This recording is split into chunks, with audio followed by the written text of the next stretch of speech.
Buenos días y gracias por su presencia. Pues voy a comenzar con una disculpa porque traía una presentación sobre el periodo de la intervención francesa y el episodio del Camarón, pero no responde el archivo a este equipo, y entonces es lamentable porque pues hay detalles que hay que tener presentes o ver, ¿no?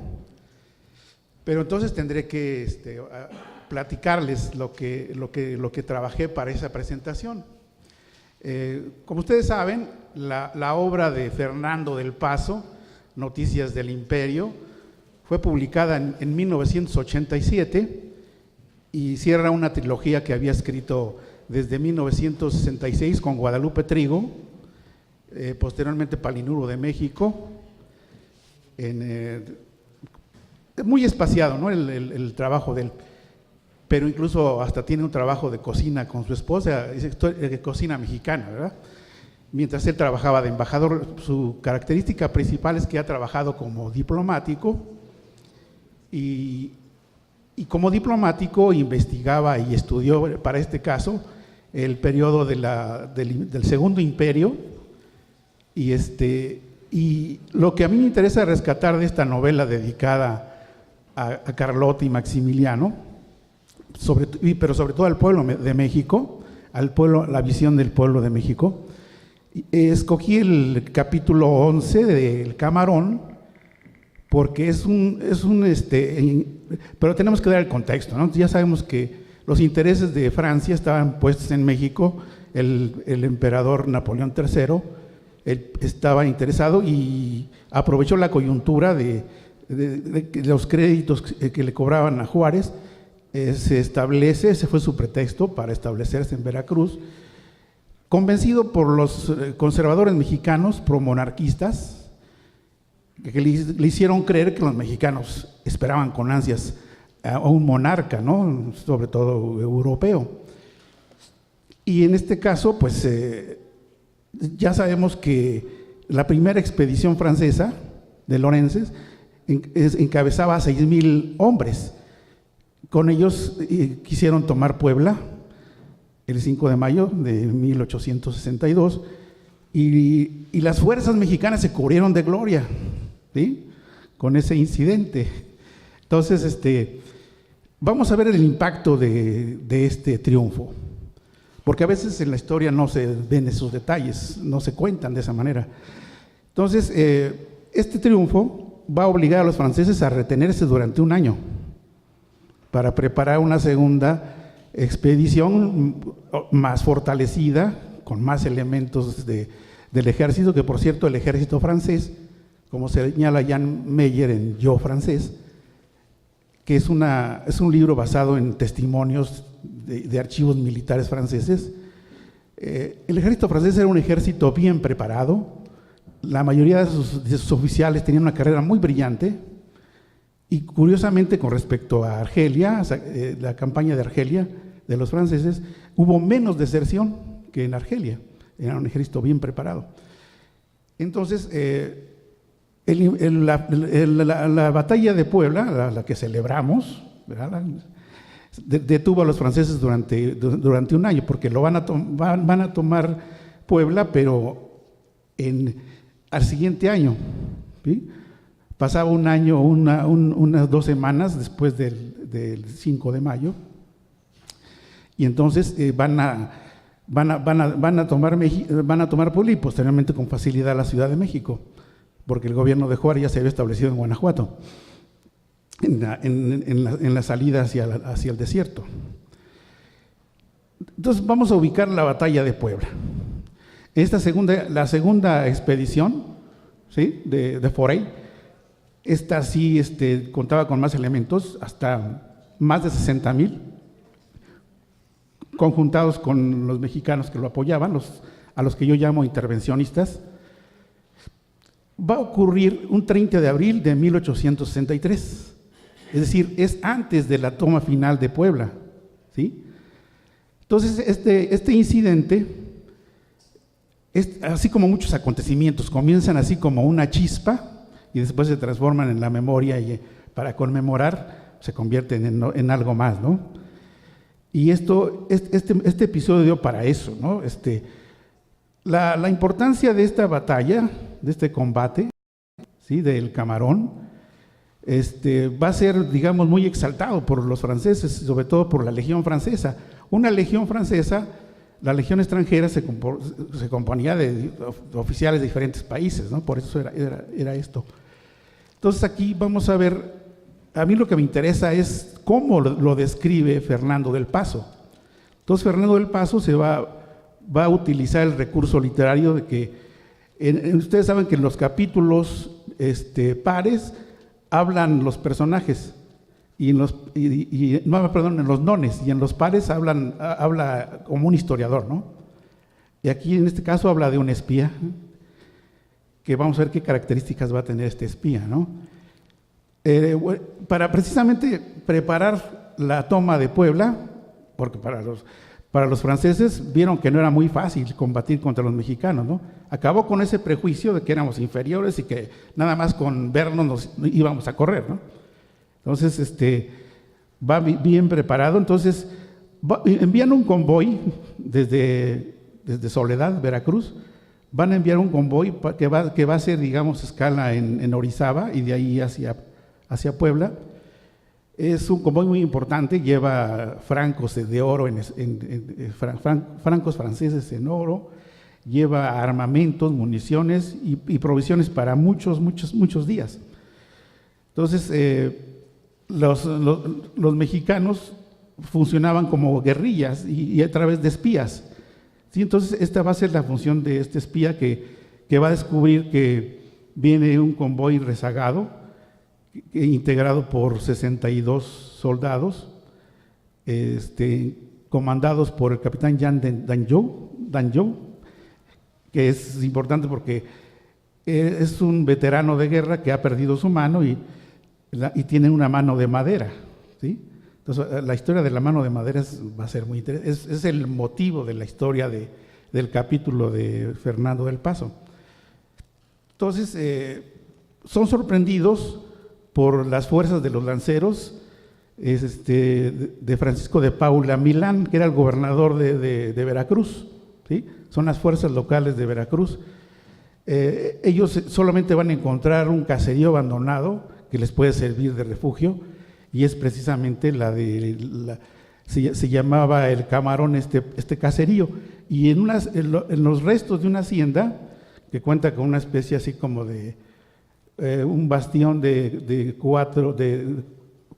cada lado, 50 metros de tejado, precisamente de teja de la Marsella, curiosamente teja marsellesa, y ahí se van a refugiar, y ahí van a resistir en un combate de más de 9 horas, y eso va a ser no se rinden por nada. Mientras tuvieran armamento, decían que no se rendían. Entonces, cuando decían que se querían rendición, ellos contestaban "Merde", ¿sí? No quiero traducir. Entonces, esta descripción que él hace es a través, les decía, de un espía que muy identificado con su entorno, ¿no? Porque describe la naturaleza, el calor sofocante de la región, y todas estas, digamos, las circunstancias que sufre un soldado sitiado, ¿no? Hubo un error de que cuando oyeron que venían las fuerzas del coronel Jiménez, dos de sus mulas que traían bien cargadas de provisiones, en la confusión de los disparos se espantan y se pierden en la maleza, y estaban apenas preparando su rancho y no les dio tiempo de llenar sus cantimploras de agua, entonces estaban sin agua, y las mulas tenían las provisiones necesarias para llegar a Orizaba y no estaban preparados. Entonces hay un pasaje muy significativo donde los soldados mexicanos les decían a los franceses, abrían las latas de galletas y la aventaban al aire, sabiendo que está, o sea, un terror psicológico, ¿no? Porque sabiendo que estaban con mucha hambre, tiraban las galletas que ellos mismos traían en las mulas y decían: franchutes, nos sobran galletas. Y hacían gárgaras de agua frente de ellos. Entonces la situación que describen, la cotidianidad de un soldado sitiado, es que, por ejemplo, tenían que beberse sus propios orines, lamerse su propio sudor, ¿sí? Entonces todo esto lo describen, y las municiones que no eran apropiadas para los fusiles mexicanos, igual se los aventaban, para que vieran que se reían pues de ellos. Pero ellos eran grandes francotiradores. Y hay que decir, por ejemplo, que de estos 60 solamente van a sobrevivir tres legionarios, y mexicanos como 200 perdieron la vida. Pues llegaron a ser 1000 sitiando a los franceses, que básicamente pues no tienen el orgullo de no rendirse, no querían rendirse. Aquí la cuestión es, a veces no nos preguntamos otras cosas, pero porque solamente, digamos, de todo el convoy de la primera compañía eran como 60 carros jalados por mulas. Se perdieron 2, pues obviamente traía municiones y tenían alimentos y tal vez francos. Ahí no dicen quién se quedó con los francos, ¿verdad? No sabemos qué pasó con los francos. Entonces, esa es la cuestión. Lo que quiero rescatar es que Fernando del Paso no parece que hiciera novela, parece que hace historia, porque todo lo que él narra está adecuado a la fecha, digamos, a una investigación que se hizo posterior y concuerda. Al parecer, Fernando del Paso utilizó mucho los reportes de los viajeros, le inspiraron mucho los reportes de los viajeros, pero no comete ninguna. Hay novelistas que hacen de la historia una ficción, pero él sí está muy apegado a los hechos.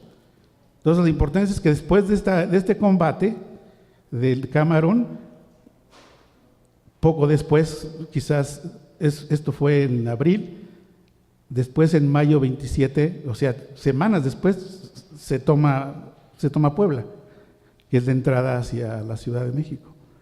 Entonces, y él sí lo relata. Esto va a abrir el camino. Ustedes recuerden que el emperador llega hasta 1864, en junio, se instalan en Chapultepec el 2 de junio de 1864, ¿sí? Pero los franceses, Bazaine, pues es el que realmente dominaba, ¿no?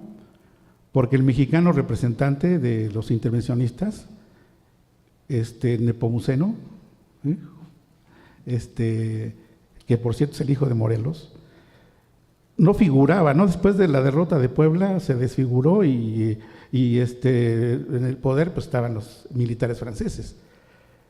Entonces realmente Maximiliano llega hasta el 64. Ustedes saben que el 2 de abril de 1867 en Querétaro, las armas mexicanas se vuelven a cubrir de gloria con el general Porfirio Díaz, el héroe del momento, ¿sí? Pero ya a partir del 66 ya se había ido los franceses. Napoleón tenía otras guerras en Europa pendientes, conflictos, entonces se queda solamente con los mexicanos que lo sostienen, y le prometieron soldados belgas y nunca le mandaron soldados por parte de sus familiares reinantes, ¿no? Entonces ese es el contexto muy importante que tenemos, ¿no? Maximiliano y Carlota, pues como ustedes saben, es una pareja que de hecho ahora se han hecho muchos trabajos de revisión histórica sobre esta pareja imperial, y hay muchos novelistas que sí hacen mucha ficción. La ficción es enmascarar los personajes, les valen gorro las fechas, ¿sí? Entonces, y aquí, o sea, mis respetos para Fernando del Paso, porque realmente te hace vivir a través de este espía te hace vivir ese momento. Entonces él narra que cuando está, digamos, espiándolos furtivamente para que no los sorprendieran, un colibrí pasa por delante de él, revolotea, etcétera, ¿no? Y que un balazo francés mata al colibrí, que él se queda con el colibrí, y los colorines y los capulines que se come. Entonces, al final de cuentas dice, a mí lo único que me interesaba de los franceses era la mano de madera de Danjou. Eso es lo único que me interesaba. Y para testimonio, aquí están los capulines que me comí mientras estaba viendo el combate, aquí están las plumas del colibrí que me mataron, etcétera, ¿no? Entonces le está explicando de todos esos detalles, ¿no? Y este sí, digamos, el humorismo con que ve la historia Fernando del Paso es cuando dice que él confiesa que copió fielmente la mano de madera, hizo varias, y que las vendió a mucha gente que se lo creyó que era la mano original, y que hasta se los vendió a los parientes en Francia, pero que él tenía la verdadera, que él tenía la mera buena, y que tenía testimonio del alcalde de Chiquihuite, así se llama el pueblo, para quien lo quisiera, y demostraba que hasta la piel de una rata que murió en el combate, demostraba con hechos, con vestigios, de que esa era la mano original, ¿no? Entonces, ese es, digamos, los detalles cotidianos y curiosos. ¿Ya? Tan. Bueno, sí. Pues muchas gracias. No, mil gracias a ti. Y disculpen la presentación.